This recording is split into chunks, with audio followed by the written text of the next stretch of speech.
আসসালামু আলাইকুম, সবাইকে ঈদ মোবারক। ঈদের আনন্দ ভাগাভাগি করে নেওয়ার জন্য বাংলাদেশ রেড ক্রিসেন্ট সোসাইটি কাতার দেশের সহযোগিতায় ৬৮টা রেড ক্রিসেন্ট ইউনিটে দারিদ্রদের জন্য গরুর টাকা বরাদ্দ করে। এই প্রেক্ষিতে Bangladesh red crescent society Munshiganj ইউনিটের জন্য একটি কোরবানির গরু বরাদ্দ করেন। বাংলাদেশ রেড ক্রিসেন্ট ইউনিটের board member advocate Sohana Tahmina Munshiganj ইউনিটের পক্ষ থেকে গরুটি মুন্সিগঞ্জ জেলা লৌহজং উপজেলা হলদিয়া ইউনিয়নে খড়িয়া বেদেপল্লীতে বেদেদের মাঝে উক্ত গরুর মাংস বিতরণ করেন। মাংস বিতরণের সময় উপস্থিত ছিলেন বাংলাদেশ রেড ক্রিসেন্ট সোসাইটির board member advocate Sohana Tahmina, Munshiganj red crescent ইউনিটের যুব প্রধান মাহাদি সহ অন্যান্য সম্মানিত ব্যক্তিবর্গরা উপস্থিত ছিলেন।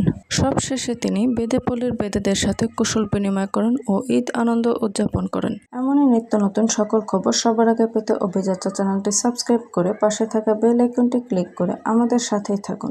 ধন্যবাদ।